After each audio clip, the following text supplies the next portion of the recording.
be discussing about a topic called conflict resolution. बहुत natural सी बात है जब हम किसी के साथ 24 घंटे रहते हैं, जब हम किसी टीम में काम करते हैं, घर पर रहते हैं, किसी से भी बात करते हैं, किसी से चाहे हम थोड़ी देर ही क्यों ना बात करें, किसी न किसी बात पर कॉन्फ्लिक्ट आ सकते हैं.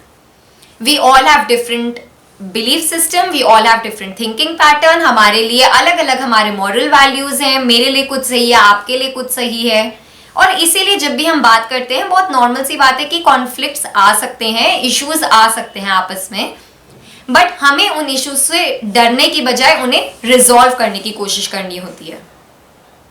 सो आज मैं आपको 5 ऐसी स्ट्रैटेजीज बताऊंगी जिससे आप उस कॉन्फ्लिक्ट को रिजॉल्व कर सकते हैं. एंड ये स्ट्रैटेजीज मेरी कॉमन सेंस थिंकिंग, मतलब बेसिकली मेरे कॉमन थिंकिंग पर बेस्ड नहीं है. In fact this is a model given by Thomas and Kilmann, और ये मैं आपको इसीलिए बता रही हूँ कि ये मॉडल एक साइकोलॉजी में गिवन है क्योंकि ताकि आप इस पर रिलाई कर सकें. This model has been researched and prepared and it's a reliable model and ये वर्क करेगा अगर आप इसे अच्छे से फॉलो करेंगे तो. So the first step in the model is basically, first strategy इस मॉडल में जो होती है वो है collaboration. So collaboration is basically कि दोनों पार्टीज जिसमें भी कॉन्फ्लिक्ट हैं, आइदर वो ग्रुप्स हैं या आपके बॉस के साथ है या आपका अपने पार्टनर के साथ है या किसी के भी साथ है, so you agree at a amiable decision. Basically जो दोनों पार्टीज को सेटिस्फाई करे, आप एक उस डिसीजन पर अराइव करते हैं. तो अगर मुझे किसी एक जगह जाना है घूमने और मेरे फ्रेंड को किसी दूसरी जगह जाना है घूमने, और हम दोनों के अपने अपने रीजंस हैं एक दूसरे की बात ना मानने के लिए, सो हम दोनों क्या कर सकते हैं, एक तीसरी जगह चुन लो घूमने के लिए जो दोनों के लिए सही हो. तो प्लेस ए प्लेस बी छोड़ के वी चोज प्लेस सी, जो कि हम दोनों के लिए अच्छी थी, जो कि जिस पर हम दोनों सेटिस्फाइड थे, और हम दोनों ने अग्री करा कि we'll go to that place. So that is collaborative work, जैसे हम टीम वर्क में करते भी हैं when we collaborate with each other. Second strategy is compete. कई बार हमारी लाइफ में कुछ ऐसे इश्यूज होते हैं जिन पर कॉन्फ्लिक्ट अराइज होता है, जो कि इश्यूज बहुत इंपॉर्टेंट होते हैं हमारे लिए. I can not afford to lose on that particular issue. मुझे जीतना ही है, वो इशू मेरे लिए इतना इंपॉर्टेंट है.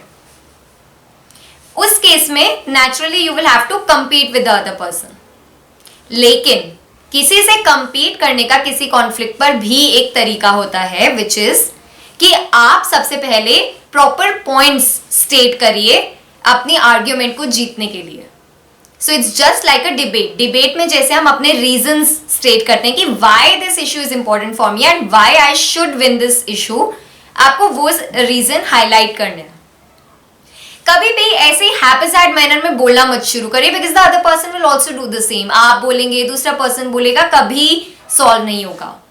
बहुत आराम से जस्ट सीक द परमिशन कि मैं सबसे पहले अपनी बात आगे रखना चाहता हूं एंड स्टेट द रीजंस.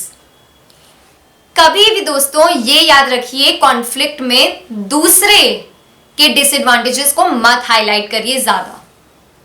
तो आप सिर्फ अपने एडवांटेजेस पर स्टिक करिए. आप ये बताइए कि इशू आपके लिए क्यों इंपॉर्टेंट है, और थोड़ा सा आप ये टच कर सकते हैं कि अगर दूसरा पर्सन जीत भी गया तो उसको उतना फायदा नहीं होगा जितना आपको ये टॉपिक हारने पर होगा.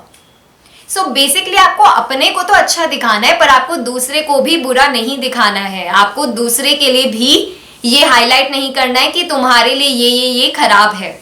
वो दूसरा पर्सन खुद सोच लेगा उसके लिए क्या सही है क्या नहीं. आप सिर्फ ये बताइए आपके लिए क्या सही है. So compete with some respect for the other person and compete to win.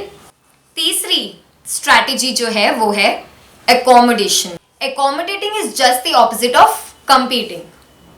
तो जिस तरह से कोई इशू आपके लिए इंपॉर्टेंट है, उसी तरह कोई इशू दूसरे पर्सन के लिए भी इंपॉर्टेंट हो सकता है. एंड उस केस में कई बार you just need to let the other person win. अगर आपके लिए उसे जीतने के जो प्राइस है या उसे जीतने के जो एडवांटेजेस हैं वो इतने ज्यादा नहीं है, या डिसएडवांटेजेस भी बहुत ज्यादा नहीं है. सो कई बार let the other person win if there is a conflict and आप अपने रिलेशनशिप्स को बनाए रखना चाहते हैं. हाँ, बात अलग है अगर आपके लिए वो रिलेशनशिप मैटर ही नहीं करता है, जिसके साथ आप कॉन्फ्लिक्ट कर रहे हैं, देन तो you can just stand your ground, और आपको फिर फर्क नहीं पड़ेगा दूसरा पर्सन आपके बारे में क्या सोचता है, और you can avoid the situation which will be my next strategy. लेकिन कई बार if the relationship is very important for you and if you can see कि जो टॉपिक है वो दूसरे पर्सन के लिए बहुत इंपॉर्टेंट है, then sometimes you can stand back. चौथी स्ट्रैटेजी है अवॉइडिंग द सिचुएशन. तो मैंने जैसा कि कहा, कई बार हम किसी इशू पर बस ऐसे ही कॉन्फ्लिक्ट स्टार्ट कर देते हैं. The other person said something, मैंने भी अपनी कुछ बात रखी and the conflict started just out of nowhere. तो उस सिचुएशन में आप 2 मिनट पॉज करिए, जस्ट थिंक कि क्या ये टॉपिक आपके लिए इंपॉर्टेंट है, या क्या वो पर्सन आपके लिए इंपॉर्टेंट है जिससे आप कॉन्फ्लिक्ट कर रहे हैं. And if not, then just try to avoid the situation. अगर आप वॉकआउट नहीं कर सकते उस सिचुएशन से because it might seem rude, then just ask the other person if he or she would be willing to switch to another topic. Just let the conversation drop. या फिर अगर आपको लगता है कि आपको चुप रहने से बात बन रही है and the other person is thinking that he or she has won, then let that be. क्योंकि वो situation आपके लिए उतनी important है ही नहीं उस वक्त. The conflict was unnecessary. तो इसीलिए आप उस conflict को बचाने के लिए, उस conflict से खुद को निकालने के लिए, you can just avoid the situation. The fifth and the last strategy is compromise. Compromise in the sense कि आप दोनों पार्टीज एक ऐसे सॉल्यूशन पर पहुंच गए जिससे आप दोनों पूरी तरह सेटिस्फाइड भी नहीं है, बट आप दोनों की जो डिमांड्स हैं वो आधी अधूरी पूरी हो गई है. तो ये बेसिकली कोलैबोरेटिंग से थोड़ा अलग है. कोलैबोरेटिंग में दोनों पार्टीज एक ऐसे सॉल्यूशन पे पहुंचती हैं जिससे दोनों बहुत खुश होती हैं. दोनों ने आपस में एक साथ वर्क करके उस सॉल्यूशन को निकाला है. जबकि कॉम्प्रोमाइजिंग में आप, क्योंकि नाम ही सजेस्ट करना है, you are compromising and the other party is also compromising. तो आप एक ऐसा सोल्यूशन पहुंचते हैं जो आप दोनों के लिए पूरी तरह से सही नहीं है बट पूरी तरह से गलत भी नहीं है.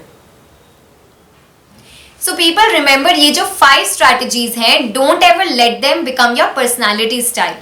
अगर आप हर बार एक ही टेक्निक से हर सिचुएशन, हर पर्सन के साथ कॉन्फ्लिक्ट सॉल्व करने की कोशिश करेंगे तो उससे भी आप डिसएडवांटेजेस पोजीशन पर ही रहेंगे. So adopt this strategy and change करिए इसे on the basis of the situation you're in, on the basis of the topic जिस पे कॉन्फ्लिक्ट हो रहा है, and on the basis of कौन है सामने वाला पर्सन जिससे आप ये कॉन्फ्लिक्ट कर रहे हैं. So I hope next time you won't be afraid of any conflict and you'll be able to solve the conflict in a very happy way. Thank you.